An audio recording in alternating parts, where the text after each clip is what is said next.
क्या हो अगर मैं आपको कहूँ कि भारत में एक ऐसी जगह है जहाँ पे विज्ञान के सारे नियम धरे के धरे रह जाते हैं। एक मंदिर जिसके शिखर में लगा हुआ झंडा हमेशा हवा की उल्टी दिशा में बहता है। एक ऐसा शिखर जिसके ऊपर से आज तक एक भी विमान नहीं उड़ा और जिसके गर्भ में आज भी धड़कता है 5000 साल पुराना हृदय। जी हाँ, हम बात कर रहे हैं भगवान विष्णु के 4 धामों में से एक जगन्नाथपुरी की। यह सिर्फ एक मंदिर नहीं है बल्कि रहस्यों का ऐसा मायाजाल है जिसका जवाब आज तक किसी के पास नहीं है। ये कहानी शुरू होती है हजारों साल पहले से, जब राजा इंद्रद्युम्न के सपने में खुद भगवान विष्णु आए। उन्होंने राजा को महानदी के किनारे एक नीम की लकड़ी खोजने का आदेश दिया जिसमें नील माधव का वास था। जब राजा को वह लकड़ी मिली तो उसे छूते ही उसे तीव्र ऊर्जा का एहसास हुआ। राजा ने उस लकड़ी से मूर्ति बनाने का फैसला लिया, लेकिन हर कारीगर का औजार उसे छूते ही टूट जाता था।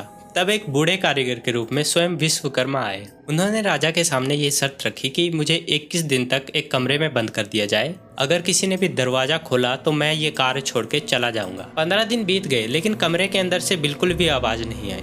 रानी की बेचैनी बढ़ी और उन्होंने दरवाजे खोल दिए। अंदर का दृश्य चौंकाने वाले था। मूर्तिकार गायब था और सामने थी 3 अधूरी मूर्तियां जिसमें भगवान जगन्नाथ, भाई बलभद्र और बहन सुभद्रा थी, जिनके हाथ पांव नहीं थे। सड़क टूटने की वजह से आज वो मूर्तियां वैसी ही हैं और इसी अधूरेपन में छिपी है उनकी दिव्यता। लेकिन इस मंदिर की कहानी यहाँ पे समाप्त नहीं होती। यहीं से शुरू होता है इसके रहस्यों का सिलसिला। मंदिर की चमत्कारी रसोई। सोचिए एक रसोई जहाँ पे प्रसाद की कभी कमी नहीं होती, चाहे लोग 10 हों या 10 लाख। लेकिन जैसे ही ये मंदिर बंद होता है, यहाँ पर प्रसाद का एक दाना भी नहीं बचता, वह सब खत्म हो जाता है। यही नहीं, यहाँ के प्रसाद पकाने का तरीका भी वैज्ञानिकों को चौंका देता है। 7 बर्तनों को एक के ऊपर एक रखा जाता है, लेकिन हैरानी की बात यह है कि सबसे ऊपर वाला बर्तन जो कि आग से सबसे दूर है, वह सबसे पहले पकता है। ये कैसे हो सकता है, इसका जवाब आज तक पता नहीं है। मंदिर के शिखर में लगा हुआ झंडा हमेशा हवा की उल्टी तरफ ही बहता है। वैज्ञानिक भी इस पहेली को आज तक समझ नहीं पाए। मंदिर समुद्र के किनारे बसा है जहाँ लहरों का शोर लगातार सुनाई देता है,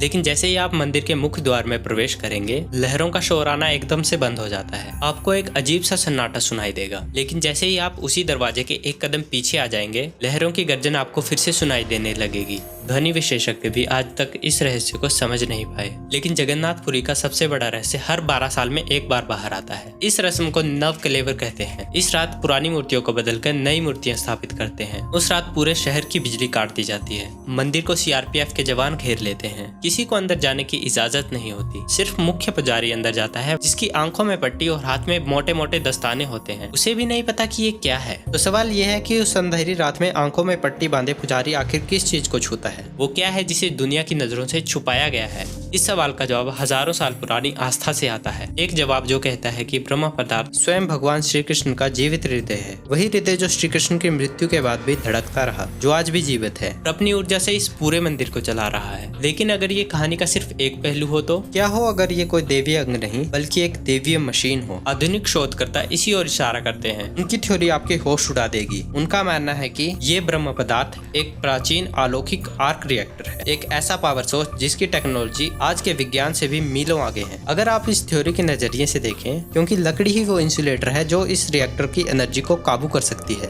या नव कलेवर की रस्म असल में इस डिवाइस की सर्विसिंग या रिबूटिंग है, जो हर 12 साल में जरूरी होती है। एक तरफ है हजारों साल की आस्था और जीवित भगवान का हृदय, और दूसरी तरफ है एलियन टेक्नोलॉजी और असीम ऊर्जा का स्रोत। और शायद इसी असीम शक्ति के स्रोत को पाने या नष्ट करने के लिए इस मंदिर पर बार बार हमले हुए। इतिहास गवाह है 18 बार। फिरोज शाह तुगलक से लेकर औरंगजेब तक आक्रमणकारियों की नजर सिर्फ इस मंदिर के खजाने पर नहीं बल्कि उस रहस्य पर थी जो मूर्ति के अंदर है। ये मंदिर अपनी रक्षा नहीं कर रहा था, ये उस रहस्य की रक्षा कर रहा था जो आज भी इसके गर्भगृह में है। जगन्नाथपुरी का मंदिर आस्था, रहस्य और विज्ञान के इतिहास का एक संगम है, जहाँ आकर तर्क भी अपनी सीमाएं भूल जाता है। क्या इस मूर्ति के अंदर सच में श्री कृष्ण का 5000 साल पुराना जीवित हृदय है या फिर कोई प्राचीन तकनीक वाला आर्क रिएक्टर? इसका सच जो भी हो, ये भारत के उन अनगिनत रहस्यों में से एक है जो हमें ये सोचने में मजबूर कर देता है कि हम अपने अतीत के बारे में कितना कम जानते हैं। आपकी थ्योरी क्या है? मुझे नीचे कमेंट सेक्शन में बताएं और ऐसी वीडियोस के लिए हमारे चैनल को सब्सक्राइब कर दें।